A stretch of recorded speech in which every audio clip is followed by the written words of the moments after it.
Vážené dámy, vážení páni, milí hostia, vítajte. Dovoľte, aby som vás privítala na dnešnom vzdelávacom podujatí, ktoré usporadúvajú spoločne Notárska komora Slovenskej komory a vydavateľstvo Wolters Kluwer SRO.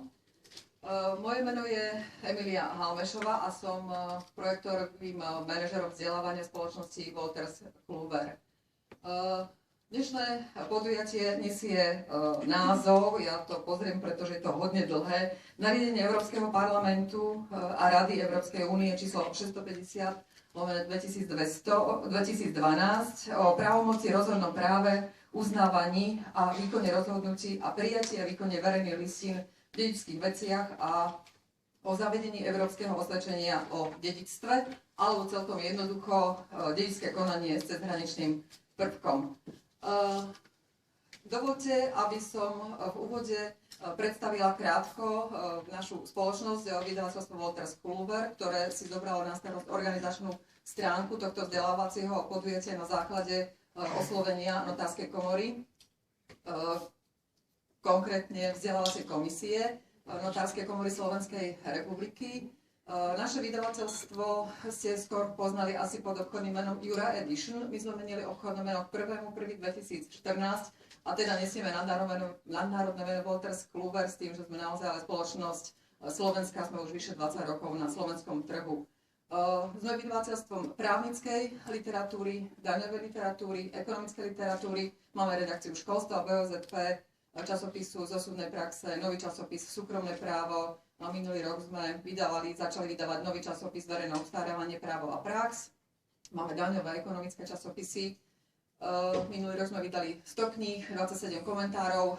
Tento rok máme na pláne ďalšie a vyššie číslo samozrejme. Sme tu vlastne preto, aby sme poslúžili verejnosti odbornej, či už právnickej, ekonomickej, daňovej.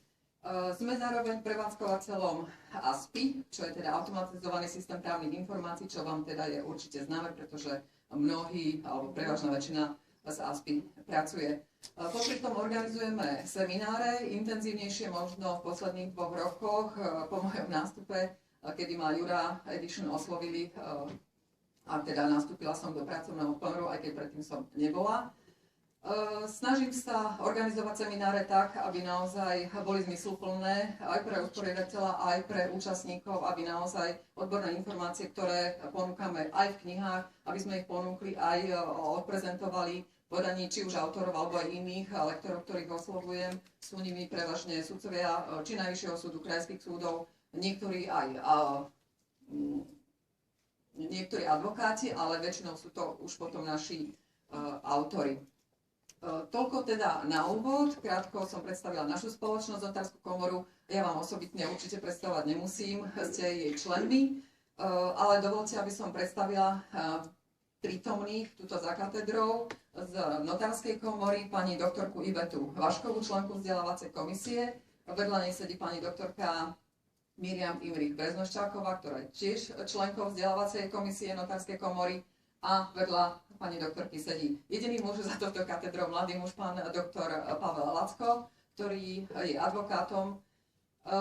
Pani doktorka Miriam Breznoščáková, Imrich Breznoščáková a pán doktor Lacko sú lektormi dnešného vzdelávacieho podujatia. K tomu viacej povie pani doktorka Breznoščáková.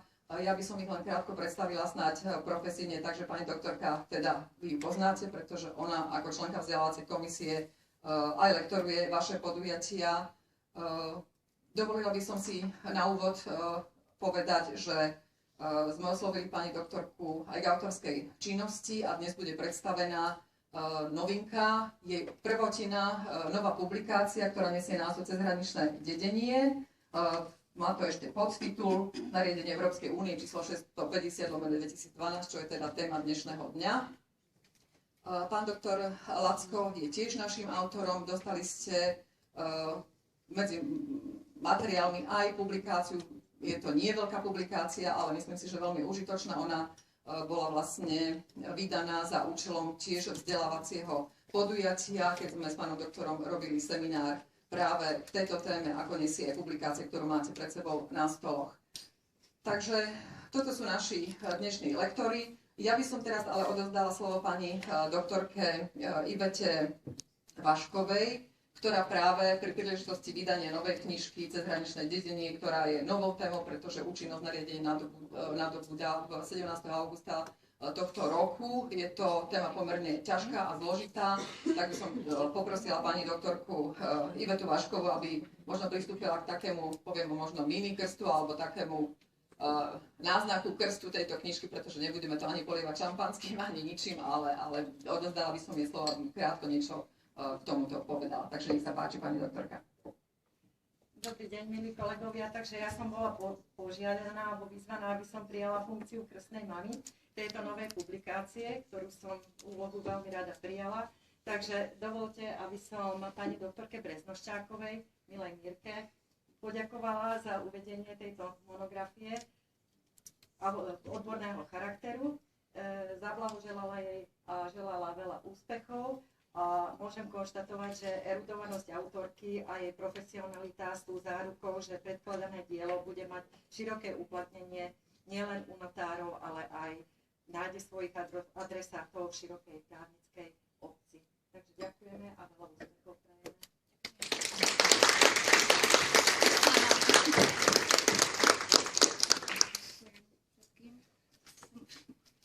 Dobre, ja by som v tejto chvíli ale odozdala slovo pani doktorke Breznočákovej, ktorá teda by som vám krátko prihovorila, ako aj je z vášho stavu, je členkou vzdelávacej komisie, povie krátko k obsahu dnešnej prednášky, ale ja by som možno ešte organizačne, že budeme dopoludne mať jednu prestávku 10:30, s tým, že o 12:30 potom máme ďalšiu obednejšiu, o 10:30 a cez tú obednejšiu prestávku jednak, že budete mať občerstvenie obed, ale sme tu s kolegyňou aj s publikáciami, aj s touto novou prvotinou pani doktorky, ktorú si budete môcť zakúpiť. Budú v ponuke aj ďalšie.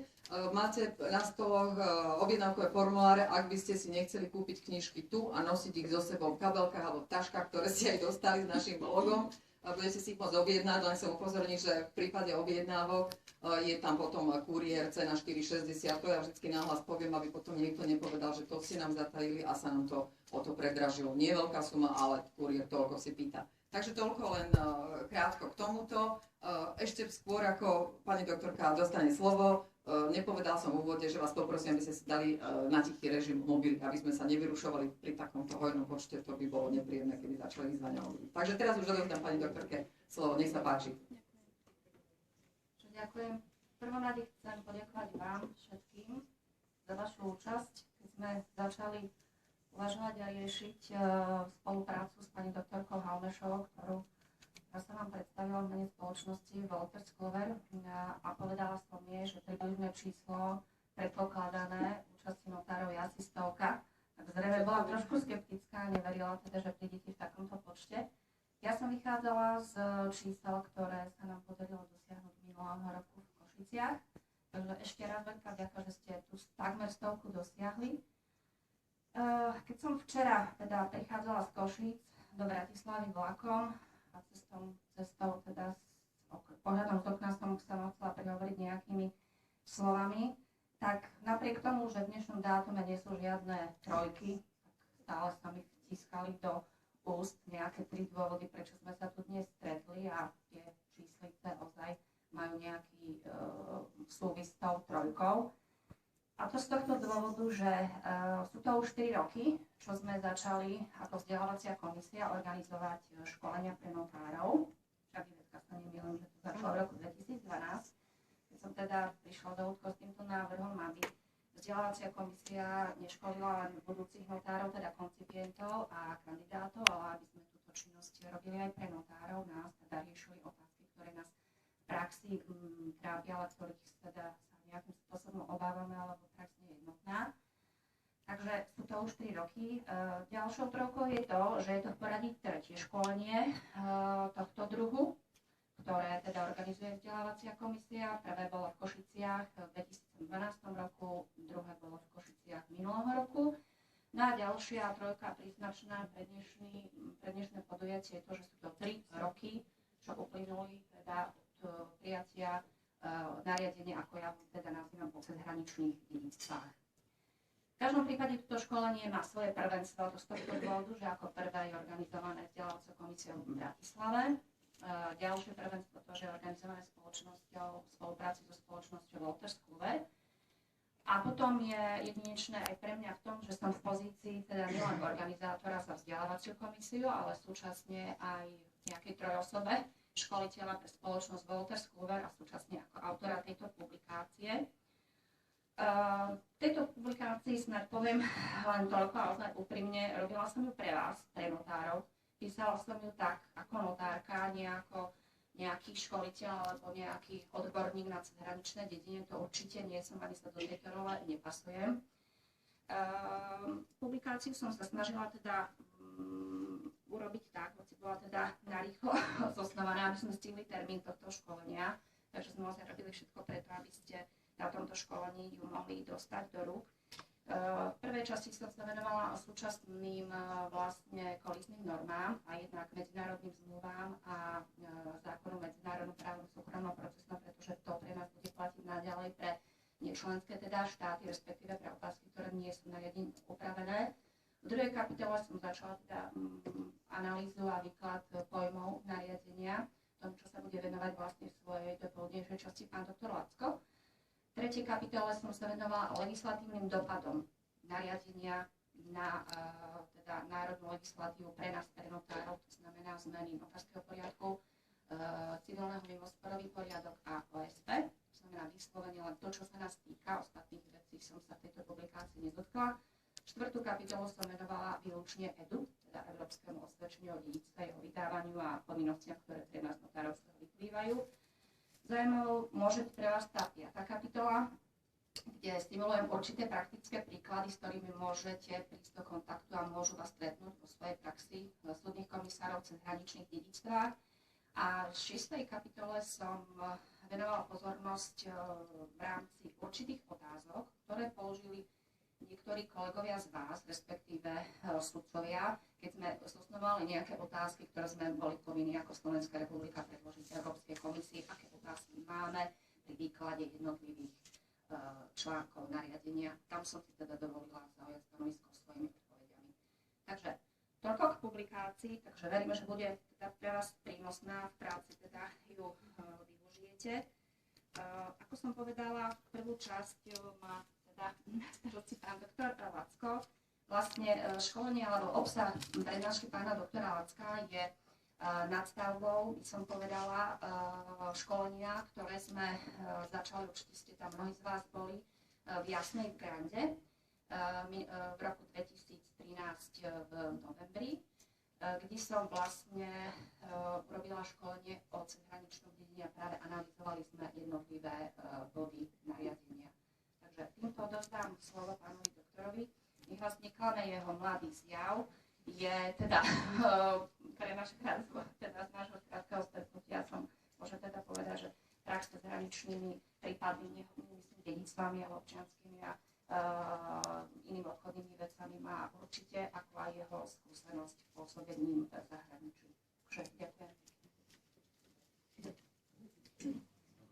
Takže ja ďakujem pani Breznošákovej za slovo aj pani Halmešovej za predstavenie. Ja vlastne sa chcem tiež poďakovať, že ste tu teda prišli a že som bol pozvaný na túto prednášku. Ja len doplním, že teda pôsobím ako advokát v Bratislave a v advokátskej kancelárii spolupracujem s Zuzanou Motúzovou. My sa venujeme dosť v značnej miere o právu duševného vlastníctva a informačných technológií. Ale popri tom teda ja sa venujem aj medzinárodnému právu súkromnému a rozhodcovskému konaniu. A tieto predmety aj učím v angličtine v jazyke komenského. Teda mám teda aj praktické skúsenosti, aj pedagogické skúsenosti s týmto. Ja sa budem teda v prvej časti do poludnia venovať zase trom veciam. A to je právomoc, rozhodné právo a uznanie a výkon. Rozhodne na tohto nariadenia. A potom vlastne po obede bude pani Breznošáková pokračovať predovšetkým, sa to bude týkať o Európskeho osvedčenia o dedičstve a tých praktických strán, čo vyplývajú pre vás, pre notárov. Lebo my teda nielen toto nariadenie, ale iné nariadenia vnímame trošku z iného pohľadu advokáti, ako vnímajú notári, povedzme na súdy a tak ďalej. A inak tomu trošku pristupujeme, takže keď budete mať takéto praktické otázky, možno budem na ne vedieť odpovedať, ale možno, že sa potom vrátiť na pani Breznošákovú, ktorá vlastne vaša pozícia notára bude vedieť lepšie objasniť. A ešte čo sa týka organizačného, ako to budem prednášať. Ja som zvyknutý, že ľudia sa pýtajú aj počas toho prednesu. To znamená, že ak budete mať otázku, kľudne môžete zdvihnúť ruku, ja to preruším a odpoviem, lebo tá vaša vlastná otázka môže pomôcť aj ostatným. A nemám s tým vôbec problém, že budem proste prerušený nejakou otázkou. Takže vôbec sa nemusíte hambiť a môžete sa opýtať. Ešte na začiatku tiež chcem teda povedať, že na rozdiel od iných nariadení, ktoré prednášam a učím, tak toto nariadenie vlastne ešte nie je účinné a nie je tam teda, chýba tam prax, chýbajú súdne rozhodnutia, takže to tak ťažšie sa to vie tak vysvetľovať. A teda ja som sa snažil doplniť do tej mojej prezentácie aj príklady. Nie sú to praktické príklady, lebo prax ešte zatiaľ nie je, ale teda ako by to asi malo byť, keď to bude účinné. Takže na tých príkladoch to dúfam, čo najlepšie budete vedieť pochopiť. Tak myslíte, že máte aj pred sebou tú prezentáciu, takže by to malo byť jednoduchšie. Takže rovno teda začnem.